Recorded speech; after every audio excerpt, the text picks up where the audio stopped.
Hi everyone and welcome. Today I will be talking about my top 10 favorite books that I've read in 2022. And since the majority of books that I read in general are in the fantasy genre, all of these books are fantasy books, of course. Now, I didn't really have a lot of rules for a book to be eligible for this list, but one of the rules that I did have was that I was not going to include rereads just because I barely reread as is. So if I do read a book for the second, third, fourth time, that means that it's an all-time favorite, and I've talked about it on the channel numerous times, also in the previous years, so I didn't really see the point in doing so. Another rule was that I was not going to add multiple entries of the same series. So even though I loved a trilogy, I'm not going to put book 1, 2, and 3 on this list, again, because I only have 10 spots and I want to mention as many authors and as many books and series as possible. If one author has written multiple standalones or multiple series, it could be possible that an author is mentioned multiple times. However, this year it just didn't turn out that way, so I have 10 different authors on the list. Now, since I absolutely adore all of these, without further ado, let's just get into the list. I did not have the best reading year, but looking at this top 10 series does make me realize that I picked up some amazing gems, and let's hope that 2023 gets even better. And number 10 is The Alphabet of Thorn by Patricia A. McKillip. This is an original fairy tale that has definitely grown on me over the last couple of months. Every time I think about it, I actually like it more and more and realize what a gem this actually is. Now, I think that part of it is that I've read a book previously by the same author, The Forgotten Beasts of Eld, and I liked it. It was a fairy tale, it was quite simple, but it was nothing really extraordinary. The writing style was beautiful, but the story in itself, the characters, it was more or less something that you would expect. However, this was completely different, and I actually went in expecting the same. A nice fairy tale, read it, move on. However, this and the characters and the plot, everything that evolved here was more than I expected, and I really enjoyed what Patricia A. McKillip did here. We know that Patricia A. McKillip can write beautifully, her prose is absolutely extraordinary, but to have these characters here that I have thought about a couple of times, they're definitely more nuanced than what I remember from The Forgotten Beasts of Eld. Also, the plot in itself, it's just something very unique. Now, in this one, we meet a girl who's an orphan and she lives in this school of translation. They know all languages. However, at one point in time, there is a new book and nobody can read the language, nobody knows what the language is even, except for her. And of course, this opens up some questions. She is an orphan, but who is she actually? And why is she the only one who's able to read this language? Absolutely adored this one, and one that I highly recommend people picking up. Even if they might not have liked other Patricia A. McKillip's works, this is one that you need to give a try at the very least. And then number 9 is Wildwood Dancing by Juliette Merlier. Now, I also want to mention that yes, this is a top 10 list that is ranked. However, number 9, number 10, they could be switched. Number 5, number 4 could probably also be switched. But I do significantly like a number 3 more than a number 9, if that makes sense. However, this one is the last fairy tale I think that I have on the list. This is YA. It's the first one in a duology. Unfortunately, I read Sibyl's Secret as my last book of 2022, and I was a little bit underwhelmed by that. But this first entry I absolutely adored. In this one, we follow 5 sisters, if I'm not mistaken. It is a retelling of the fairy tale of the 12 Dancing Sisters. This story takes place in Transylvania, which I really liked as a setting, and these sisters and their bond that they have together and how much that they love each other, but also how different all of these sisters are and how unique they are and how they want to live their own lives. I really enjoy that. Once a month, these sisters are able to go to the other world where fairies live, but also some not so benign creatures. I enjoyed this one more than I was expecting. I really enjoyed Juliette Merlier as an author. She's one of my favorite authors of all time, but I've never read any of her YA works. And that's why I thought that I wasn't going to like this one as much, especially because she writes romance in her fantasies as well, and I wasn't really certain if I was going to like a YA romance. However, for the longest time in this book, I wasn't really certain what the romance was going to be here exactly, and I really liked that. And when the romance then started to unfold, it was just as good as in her adult works. So one that I was pleasantly surprised by. I liked the setting, liked the prose, liked of course the romance. I should be certain at this point that I like Juliette Merlier's romances, but I also just liked the familiar bond between these different sisters and how much they actually enjoyed each other's company, which I really also like reading about, probably because I do have a sister. We do have a difference in age, like the sisters in this book, but still there is a different bond between sisters of the same age and a big age difference, but still you love each other, and I really liked that cozy atmosphere. Done with the fairy tale retellings, on to Grimdark. My number 8 is The Justice of Kings by Richard Swan. This is a new release of 2022, and I did not really know what I was going to like here going into the story because I heard some mixed reviews. Now, everything that I read about, I absolutely adored. This is the first book in the Empire of the Wolf series, and the second one is coming out later this month, I think. Definitely going to pick it up straight away and hopefully read it soon as well, because I really like this first entry. In this one, we follow a justice who in this empire means he is judge, executioner, jury, he's all in one. He roams the realm, he sees if justice is being upheld. If that's not the case, he can start an investigation, he can decide that somebody is guilty, and he can execute them. So he definitely has a lot of power. However, this story is not told from his POV, it's told from Helena's POV, who is his apprentice, and she is telling you her life story. Everybody knows that that is one of the things that I absolutely adore in fantasy. If you have that narrative device where somebody is telling you their life story and they leave some snippets of what is going to happen later on. If I knew what I know now, things would have gone differently. If you have that sense of foreboding that things are not going to happen the way that they should, and there is going to be some bleakness, there is going to be hopelessness in the story, I absolutely adore that, and I think that most grimdark fans like that. So I liked this unique narrative decision to not have the justice as the main POV. I also really like the mystery here, because this justice is trying to solve a murder mystery, and he also has some dark magical powers, which I enjoyed as well. But the main reason why I loved this story is because you have religion here. And religion is a big threat, because this religion is getting more and more powerful. Of course, the priests are getting more and more powerful, and you can see that they might not have the best interest of the people in mind, but they want to get better themselves, of course. And that's something that I absolutely adore, this religious war that will probably happen in the second or third book. I think that I will absolutely adore this series, but this was an amazing first entry. And for that, it's of course my number 8 of 2022. Now, and when I say that we can switch these books a little bit around, a number 8 might be a number 7 if you ask me tomorrow. That's definitely true for the number 8 that I just mentioned, and then this number 7, The Bone Shard Daughter by Andrea Stewart. This is one that I liked so much because it's definitely out of my comfort zone. This is the first one in the Drowning Empire trilogy. The third and final book is coming out next year, but I still need to read the sequel to this one. And this is so different than what I normally read. I was not expecting to like this one. This is definitely more plot-driven than it is character-driven. We have a very hard magic system, and I've heard from quite a bit of people that this is fast-paced and can be read in a YA-ish tone. So I wasn't expecting to love this. However, absolutely adored it. And I think that this goes to show that yes, I do have a certain formula that I just adore in fantasy, but if something different is done well, I can love it just as much. In this one we have multiple POVs, and one of the POVs is the daughter of the emperor. She has suffered from memory loss, and that is a big mystery. Why does she have that memory loss and what happened in the past? Now, she needs to recover her memory because otherwise she does not understand this bone shard magic, and the heir to the empire needs to understand it. So if she doesn't recover her memory soon, the emperor, her father, will not decide that she is the heir, but he will give the position to his foster son. So there's a lot of rivalry, there's that mystery going on, and something that I do like in fantasy quite a bit is this mystery, and she is one of the POVs. However, there is also a pirate with an animal companion, which I absolutely adore, and he is looking for his long-lost wife. There are some other POVs as well. They add to the mystery. You're wondering whether or not they are connected to each other, and on top of that, I really like the world building here as well. It was quite tropical because you are on this group of islands who are in a very tropical sea. So really enjoyed this one. I actually have a full spoiler-free review for the first book, but I think that this has a lot of potential of becoming one of my favorite series of all time, if the sequel and then the third and final book are just as good as this first one. But this just really surprised me because it was so far out of my comfort zone, and then it became one of my top 10 books of the year.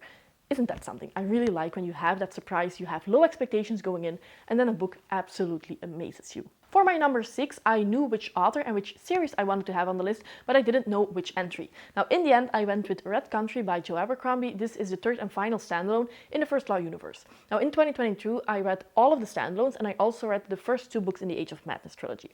I am 100% certain that this is my favorite standalone. I did not like Best Served Cold. I did really enjoy The Heroes for what it was, but Red Country was my favorite by a mile.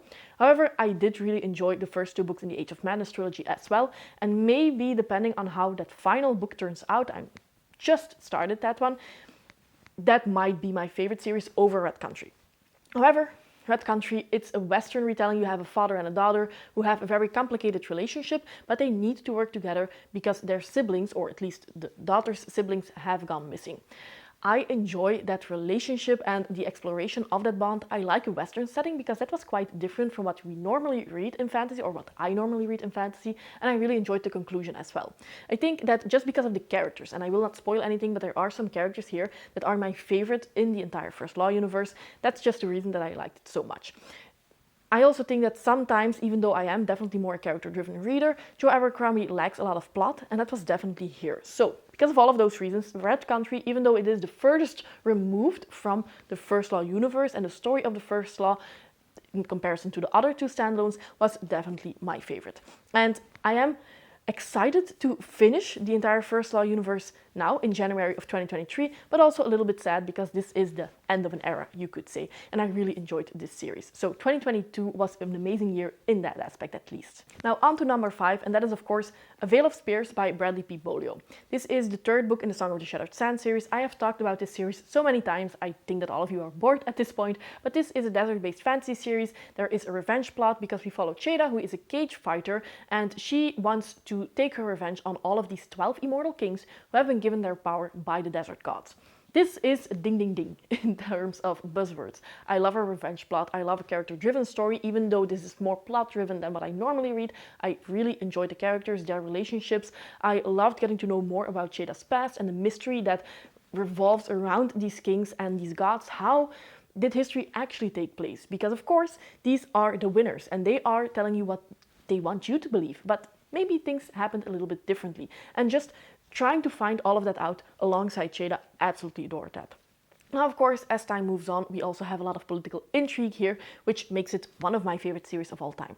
I only read the third book in 2022, if I'm not mistaken, and to be honest, I don't really know what happened in the third one versus the second one, but I just know that the second and the third book are my favorites. They're definitely a huge step up from the first one, which is called 12 Kings, and I cannot wait what happens afterwards. But if you do like a more unique setting, if you like a revenge plot, if you like a lot of political intrigue, and if you like gods and religion in your story, this is one that you definitely need to give a go. And honestly, I should have read the fourth book by now already because I know that I'm going to love it. Number 4 is a book that I definitely need to make a spoiler-free review for very soon because I just want to share my thoughts more elaborately than I can do in a top 10 list. And that is Brightness Long Ago by Guy Gavriel Kay. This is one of the reasons that I want to make my top 10 list in 2023, in January and not in December, because this is one of the final books that I've read last year, and if I would have recorded my top 10 list previously, it wouldn't make the list, and it should make the list. This is a standalone by an author that people have recommended to me over and over again because most fans of Robin Hobb absolutely adore this author as well. Now, I can definitely see the similarities here, but for me, the writing style was actually more or closely related to Jacqueline Carey's writing style. Even though this is not as flowery as that one, it comes pretty close, especially one of the POVs. Now, what I really liked here is that this is set in Venice/Italy of the 15th century, and this is very close to actual historical fiction. There's almost no magic here, but the story of this rivalry between these two mercenaries is top-notch. I enjoyed the writing style, I enjoyed the story that was being told here, and I really liked reading about the characters. I liked that you have multiple POVs here, but Guy Gavriel Kay introduces them in such a neat way that you immediately recognize them. They immediately become very familiar to you, and I love it when an author is able to do that. I also liked that when you met a person, you actually were quite uncertain. This can be a main character, or this can be somebody who dies off pretty quickly. You don't know, so you're immediately at the edge of your seat, not really knowing what to expect. And a couple of times, even though this is just a very small standalone, it's only 400 pages, I was brought to tears because I came to care about these characters, and when you then need to let go of them, it's so difficult. This is an author that I should have tried before. I'm a dum-dum, I suppose, but I'm definitely going to give more Guy Gavriel Kay a chance in the future. And we have reached top 3 territory.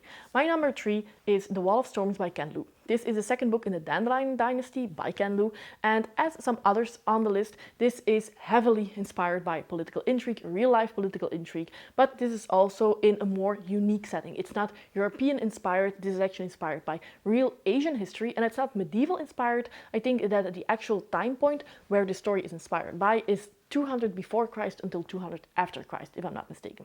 So all of this feels very unique, but on top of that, Ken Liu has done his research. He is a masterful artist of just writing about political intrigue, writing about a rebellion, writing about these characters in a way that is believable. You could just pick the from the book, put it in real life, and these people would feel as actual characters. Now, I read The Grace of Kings in 2021. That was actually in my top 10 of 2021. And I think that I mentioned there that I did not believe that the sequel could top the first book. And then this one happens. This is a 6 out of 5 star read. I think that as a character-driven reader, you will appreciate The Grace of Kings. I loved it. But you are more as sort of an eagle, and you read about these characters in eagle view, because that is about the rebellion, and that's more of a prologue of what is going to happen in The Wall of Storms when the rebellion is done, and now these people need to survive with the person that has actually won. I enjoyed what happened here so much, and I have now since read The Veiled Throne, which is the third book, and even though these two are more or less similar in terms of quality, I just like The Wall of Storms a little bit more, and that's why it is my number 3 on the list. To be honest, I do not think that my top 2 picks are a surprise for anybody, but number 2 is Kushiel's Dart by Jacqueline Carey. This was a surprise hit for me. By the way, I do have a spoiler-free review for this first book as well, but I absolutely adored it. I didn't really know what to expect, but the world building here really is superb. I enjoy the writing style by Jacqueline Carey so much. Yes, it is flowery. Yes, she uses more words than she needs to, but I do think that at this point, this is my favorite author of all time, at least in terms of writing style. I really loved Phaedra. Reading about Phaedra, this is a coming-of-age story of somebody who has been abused and used quite a bit of times in her lives. And reading about that from an unreliable narrator, because this is Phaedra telling you her life story, yes, a narrative device that I absolutely adore, is something that makes you unpack a lot of layers. Yes, Phaedra loves some of these people, but is that because she is brainwashed? Is that person that she loves actually a good person? All of that, entwined with a lot of political intrigue, top-notch political intrigue, with a romance that is so difficult to understand, but also so well written. Absolutely adore this, and I have read the second book since, just as good, but just a coming-of-age story here, and getting to know the world, getting to know Phaedra, not really knowing what this is about, having no expectations to be honest, and being blown away, makes this my number 2, even though I enjoyed the second book, which is Kushiel's Avatar, or Kushiel's Chosen. I think it's Kushiel's Chosen. This one I just like a little bit more because I was so surprised. But yes, if you don't know, I am co-hosting Read Along for the entire Kushiel series, which is 9 books in total, if I'm not mistaken. Definitely hop on. We are reading Kushiel's Dart in January and February. And let me tell you, you're missing out if you not at least give this one a try. And then, of course, Fool's Assassin by Robin Hobb, the first book in the Fitz and the Fool trilogy, which is the final trilogy in the Realm of the Elderlings. Now, I have not read the third and final book yet. I do think that will be my favorite book of all time, just because the ending of this very long journey that we had. I have come to love Fitz as an actual friend in real life. This is one of those characters that just, it is worth the journey. And I think that if you have a 16-book long character-driven series, even though only 9 are about Fitz, you come to love that person. If you have an author like Robin Hobb who writes characters so well, nobody can top that. It's just not fair towards other authors. In this first one, we have another POV as well, and I absolutely loved that POV. It was so fun getting back to Fitz after the Rainwild Chronicles, after 4 books where there was no mention of Fitz. It was so good to see what happened to him in the meantime, being happy for him at certain moments as well, and then also, of course, having heartbreak from time to time. This is one of those books. I am somebody who gets emotional quite quickly, but this is one of those books where I had to stop driving while I was listening to the audiobook just because snot was coming out of my nose. And when that happens, you know that you have a good book right here. Now, of course, since this is one of the last books in the Realm of the Elderlings, I cannot say a lot about the plot. Just pick up Assassin's Apprentice if you are a character-driven reader and if you want to enjoy superb writing work. And if you want to cry from time to time, if you want to have an emotional investment and get your heart broken, this is the series for you. But I do think that it's unfair not to mention that there are some heartwarming moments as well. Fitz does have a good life and he has some moments that he will cherish for the rest of his life. So Robin Hobb can write lows, but she can definitely write highs as well. And because of that, this is my favorite book that I picked up in 2022. Those were all of them. Please let me know if you've read any of these and if you agree with my choices. And of course, also let me know your top, however you want to share, of the year. If you can give me at the very least your favorite book, I will be very, very happy and very curious to hear about that. If you want to see my first TBR of the new year, you can watch this video next. And of course, I hope that you enjoyed this video. See you next time. Bye!